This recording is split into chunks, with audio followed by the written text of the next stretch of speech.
Hello दोस्तों, नमस्कार। तो आज फिर आपको एक बार हम प्रोबेबिलिटी का क्लास लेके आए हैं और प्रोबेबिलिटी में आप लोग को इससे पिछला सेशन में आप लोगों को कुछ डिफिनीसन बताया गया था प्रोबेबिलिटी का।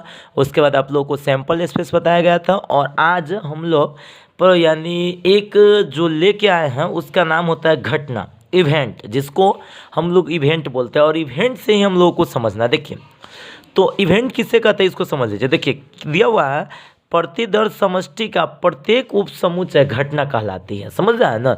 देखिए कहने का मतलब क्या हो रहा है कि जैसे मान लेते कोई सैंपल स्पेस है। अब देखिए कोई सैंपल स्पेस है, हम आपको समझा रहे हैं कि जैसे मान लेते कोई सैंपल स्पेस है एस इक्वल टू दिया हुआ है 1 2 3 4 5 6। तो यहाँ पे एक भी घटना है, दो भी घटना है, तीन भी घटना है, चार भी घटना है, पांच भी घटना है, छः भी घटना। मतलब सैंपल स्पेस का प्रत्येक पॉइंट एक घटना है। समझ रहा है ना। अब यहाँ पे आपको समझिएगा, पहले समझिए। देखिए संभावना, यहाँ पे मेन चीज़ आपको समझना है। नहीं समझ में आएगा तो बोलिएगा। देखिए सबसे पहला चीज़ आपको हम क्या समझाना चाह रहे हैं, जैसे मान लेते हैं यह सैंपल स्पेस हो गया। अब इस सैंपल स्पेस में मतलब टोटल हो गया क्या गो, 6 गो। तो नंबर ऑफ एस बराबर आप लिख सकते हैं 6। अब और में से पहला का होने का प्रायिकता, तो भाई 6 गो में से एगो होगा, अर्थात इसका जो प्रोबेबिलिटी होगा वह 1/6 होगा। इसका जो प्रोबेबिलिटी होगा कितना होगा, 1/6। अब देखिए जैसे हम कुछ यहाँ पे पहले प्रोबेबिलिटी ऑफ जैसे ई लिखते हैं तो इसको हम लोग बोलते हैं प्रोबेबिलिटी ऑफ ई। अब प्रोबेबिलिटी ऑफ ई का जो फॉर्मूला होता है वह सब आदमी याद रख लीजिए, नंबर ऑफ ई बटा नंबर ऑफ एस। कहने का मतलब भाई इवेंट में के संख्या बटा में टोटल सैंपल, मतलब टोटल में से कै गो आ रहा है। जैसे आप कभी कभार देखते हैं कि जैसे थोड़ा सा देर के लिए आपको जैसे यह सर्कल बना हुआ, समझ रहे हैं ना। इस सर्कल को अगर जो 4 पार्ट में अगर आप डिवाइड कर देते हैं तो इसका हम लोग बोलते हैं कि यह 1/4 है। कहने का मतलब ये पहला का चौथा भाग है। समझ रहे हैं ना। यानी 4 गो में से यह पहला भाग है, फिर यह दूसरा भाग है, तो इसको भी 1/4 बोलेंगे, इसको भी 1/4 बोलेंगे, इसका भी 1/4। और सब को जोड़ेंगे तो कितना हो जाएगा वो, यानी 1 हो जाएगा। समझ रहे हैं। मतलब इसको 4 गो भाग बनाया तो ये पहला भाग है, ये दूसरा भाग है, ये तीसरा भाग है, ये चौथा भाग, और चारों भाग को जोड़ेंगे तो वह चारों पुर जाएगा, मतलब एगो सर्कल बन जाएगा। तो उसी तरह से देखिए जैसे ही टोटल था 6 गो में से कै गो आया, एक होती, इसका प्रोबेबिलिटी 1/6। तो नंबर ऑफ ई हो जाएगा 1, अब बाई में क्या हो जाएगा 6। अब जैसे हम एक क्वेश्चन लिख रहे हैं, देखिए कभी कल क्वेश्चन ऐसे कह देता है, जैसे हम उतना क्वेश्चन नहीं लिखेंगे लेकिन एक क्वेश्चन हम आपको लिख के आपको समझाते हैं। जैसे क्वेश्चन में कह देगा कि एक पासा को, किसको, एक पासा को फेंकने पर, एक पासा को कहते फेंकने पर, एक पासा को फेंकने पर है ना सम संख्या आने की प्रायिकता बताइए। सम संख्या आने की प्रायिकता बताए। पहले समझिएगा, हम आपको प्रायिकता बताए।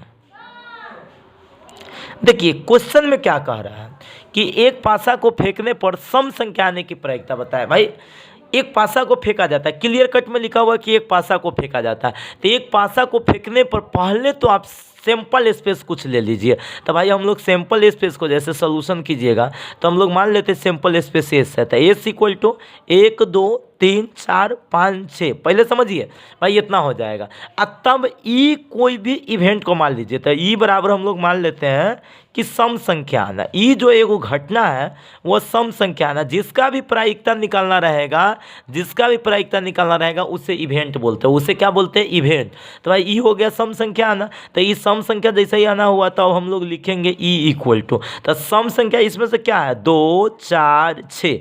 तो वैसे तो अगर हम डायरेक्ट चाहेंगे तो भाई 6 गो में से कै गो आया, 3 गो, तो 3/6 अर्थात एक आंसर 1/2। लेकिन वैसे चलिए अब यहाँ पे हम लोग लिखते हैं number of sample space 6, number of event equal to कितना हो जाएगा, मतलब 3 है ना। अब लिखिएगा प्रोबेबिलिटी ऑफ ई बराबर, तो प्रोबेबिलिटी ऑफ ई का फॉर्मूला नंबर ऑफ ई बट्टा में नंबर ऑफ एस, तो कितना हो जाएगा 3/6 अर्थात कितना हो जाएगा 1/2। इसका आंसर हो जाएगा। ठीक है। इस तरह का क्वेश्चन बहुत सारा आएगा, तो आपको हम कुछ क्वेश्चन ऑब्जेक्टिव भी लेके चलेंगे, लेकिन आप फिलहाल अभी इतने तक समझिए। ठीक है। अब चलिए तो आगे बढ़ते हैं। अब देखिए यहाँ पे दिया हुआ है कि वो घटना के बारे में दिया हुआ है कि एक घटना का नाम होता है जिसका नाम होता है परस्पर अपवर्जी घटना, जिसको म्यूचुअली एक्सक्लूसिव इवेंट बोलते हैं। तो देखिए म्यूचुअली एक्सक्लूसिव इवेंट क्या होता है कि दो या दो से अधिक घटना परस्पर अपवर्जी घटना तभी कही जाएगी यदि उनमें से एक के घटित होने पर अन्य घटित न हो। इसका सीधा कहने का मतलब होता है कि वैसा दो घटना जो दोनों एक साथ घटित न हो, दोनों एक साथ घटित न हो, बस इतना खाली याद रखिए। वैसा दो घटना जो दोनों एक साथ घटित न हो तो उसे हम लोग कभी कहते हैं परस्पर अपवर्जी घटना। कि वैसा दो इवेंट जो दोनों एक बार नहीं होता है तो उसे हम लोग क्या बोलते हैं, परस्पर अपवर्जी घटना, है ना। इसको हम लोग बाद में समझेंगे। चलिए आइए कुछ और बात समझे। देखिए अब जैसे यहाँ पे कुछ नोट समझना, यह ऑब्जेक्टिव के लेके नोट होता है, इसीलिए इस नोट सबको समझ सकते। देखिए यदि ई कोई निश्चित घटना हो, ई मतलब डेफिनेट इवेंट है। डेफिनेट इवेंट कहने का मतलब होता है कि भाई वह इवेंट होगा ही। अब जैसे आपसे हम एगो क्वेश्चन ले लेते हैं, थोड़ा सा सोचिएगा, थोड़ा सा आप लोग समझते चलिएगा। जैसे मान लेते हैं एक बॉक्स है और एक बॉक्स में 5 गो रेड बॉल और 6 व्हाइट बॉल है। तो आपसे कोई पूछेगा रेड बॉल निकालने के परीक्षा, तो भाई रेड बॉल कै गो है, टोटल 5 गो, टोटल बॉल कै गो, 11 गो, तो 5/11। कोई पूछेगा आपको व्हाइट बॉल निकालने का परीक्षा, तो व्हाइट बॉल कै गो है, 6 गो, टोटल कै गो, 11 गो, तो 6। अब मान लेते हैं कि आपके एक बॉक्स में 5 गो रेड बॉल है।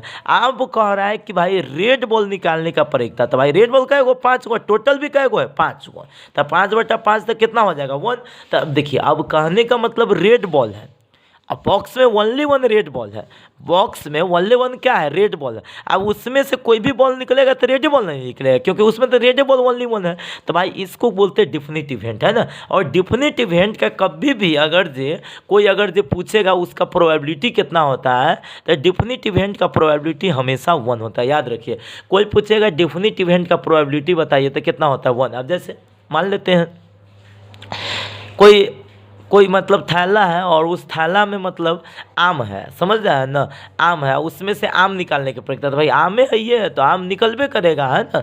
तो इसीलिए उसका प्रोबेबिलिटी 1। अब जैसे मान लेते हैं कि सूरज उगा हुआ है, कह देगा कि भाई सूरज उगने के, तो उगा हुआ है तो भाई वो तो डिफिनिट इवेंट है, समझ रहा है। तो उगा हुआ है तो इसको बोलते हैं डिफिनिट इवेंट, और डिफिनिट इवेंट का प्रोबेबिलिटी हमेशा 1 हो गया, समझ रहा है ना।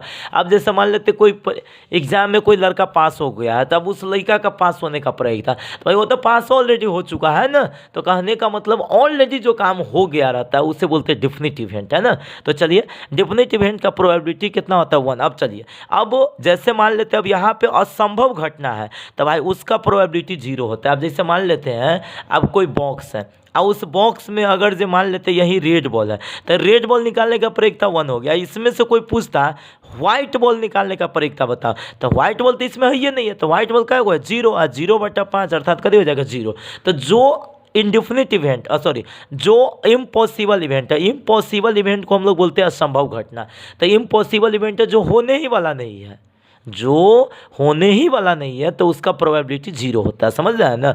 इनडिफिनिट इवेंट का जो इम्पॉसिबल इवेंट होता है उसका प्रोबेबिलिटी क्या होता है, 0 होता है। अब चलिए अब तीसरा दिया, किसी घटना और उसके पूरा घटना के प्रायिकता का योग इकाई होता है। कोई घटना है और उसके पूरा घटना, तो पहले तो आपको समझना चाहिए कि पूरा घटना क्या होता है। चलिए आप समझाते हैं आप लोगों को पूरा घटना पहले क्या होता है, समझिए। देखिए जैसे हम एक पासा को अगर जो फेंके, है ना, एक पासा को फेंकेंगे, समझ रहे हैं ना, तब एस इक्वल टू हो जाएगा 1 2 3 4 5 6।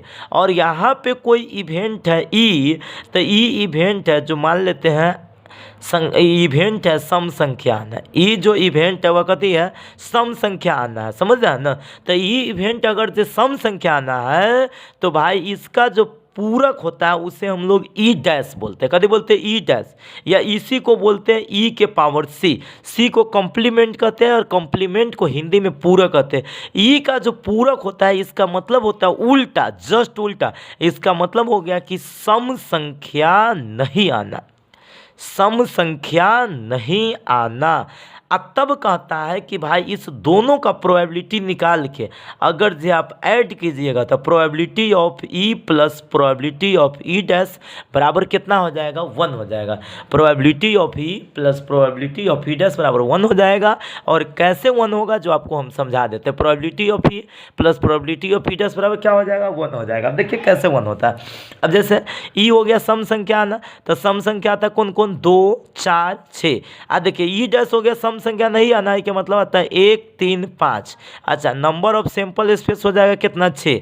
अच्छा हम इसका प्रोबेबिलिटी, पहले प्रोबेबिलिटी ऑफ ई निकालते हैं। तो प्रोबेबिलिटी ऑफ ई निकालिएगा तो हो जाएगा कितना, 3/6 अर्थात हो जाएगा 1/2। फिर प्रोबेबिलिटी ऑफ ई डैश निकालते हैं तो इसमें भी है 3, तो 3/6 अर्थात 1/2। अब जोड़िए, अब लिखिएंगे now probability of E plus में प्रोबेबिलिटी ऑफ कितना है, ई डैश इक्वल टू, तो एक वैल्यू 1/2, एक वैल्यू 1/2।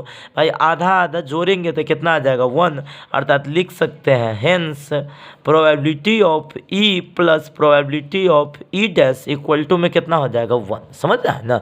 अब चलिए आगे बढ़ते हैं थोड़ा सा और।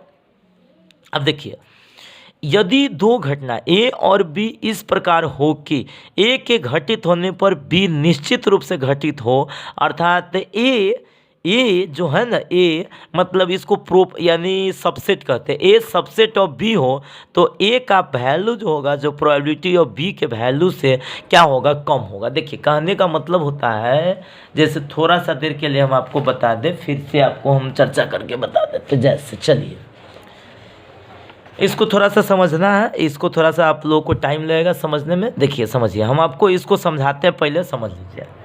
आपको एक एक पॉइंट हम समझाते चलेंगे, समझ रहे हैं ना। आपको एक एक पॉइंट समझाते चलेंगे, बशर्ते आप समझते चलिएगा तब। देखिए सबसे पहला चीज़ कि जैसे ए इक्वल टू अगर जो 1 2 3 दिया हो, अब बी इक्वल टू मान लेते इसी को आगे करके दे दिया हो 3 1 2, तो इस टाइप के सेट को हम लोग बोलते हैं ए बराबर बी। दोनों में सेम एलिमेंट है, अगर जो दोनों में सेम एलिमेंट होता है तो उसे बोलते हैं इक्वल सेट, है ना। क्या बोलते हैं, इक्वल सेट, या इसको बोलेंगे इक्वल घटना, है ना। अब देखिए जैसे कभी कभार क्या होता है कि जैसे ए इक्वल टू दे देगा 1 2 3, अब बी इक्वल टू दे देगा जैसे 1 2 3 4। तो देख रहे हैं कि बी में ए का टोटल एलिमेंट है, इसको हम ऐसे लिखते हैं ए सबसेट ऑफ बी। क्या बोलते हैं, ए सबसेट ऑफ बी। तो अगर जे बाई चांस ई अगर जे होगा तो ये तो ऑलरेडी होगा। अरे भाई ई होगा तो ये तो ऑलरेडी होगा ना, नहीं समझ में आया। ई अगर जो होगा तो ये ऑलरेडी होगा। तो ऐसा कंडीशन में जैसे मान लेते हैं, अब अगर जो बात सैंपल स्पेस रहता तो सैंपल स्पेस में क्या नंबर ऑफ सैंपल स्पेस रहता कितना, 6। अब इसका भाई प्रोबेबिलिटी निकालिएगा, ए का प्रोबेबिलिटी निकालिएगा, ए का तो ए का प्रोबेबिलिटी निकालिएगा तो 3/6 अर्थात 1/2। अब बी का अगर जो प्रोबेबिलिटी निकालिएगा तो 4/6 अर्थात हो जाएगा 3/2। समझ रहे हैं ना। तो 3/2 होगा ना, सॉरी 2/3, सॉरी 2/3 होगा ना, 2/3। तो 2/3 होगा। तो देख रहे हैं कि भाई 1/2 बड़ा है कि 2/3 बड़ा है, तो 2/3 बड़ा है। समझ रहे हैं ना। 2/3 में आप देख लीजिए लगभग 0.6 आएगा, आई 0.5 आ रहा है। इसका मतलब प्रोबेबिलिटी ऑफ ए का वैल्यू छोटा होगा। समझ रहे हैं ना, छोटा होगा कथी से, प्रोबेबिलिटी ऑफ कथी से, बी से। ऐसा कब होगा, जब सबसेट होगा। तो सबसेट में कभी कभी इक्वल भी रहता है, तो ये भाई इक्वल टू का भी चिन्ह दे दिया जाता है। तो ये पॉइंट आप समझ लीजिए कि यदि दो घटना ए और बी इस प्रकार हो कि ए के घटित होने में बी निश्चित रूप से घटित हो, अर्थात ए बी से छोटा हो, सीधा सिंपल मतलब समझ लीजिए, ए बी से छोटा हो, तो भाई प्रोबेबिलिटी ऑफ ए का वैल्यू भी बी से छोटा होगा। बस यही चीज़ है। तो यहाँ तक आप लोग समझ गए। अब इससे अगला हम लोग अगला वीडियो में बताएंगे, समझ रहे हैं ना। तब तक आप लोग बने रहिए आपके अपने इस यूट्यूब चैनल मैथ्स ज्ञान पर। ओके, धन्यवाद।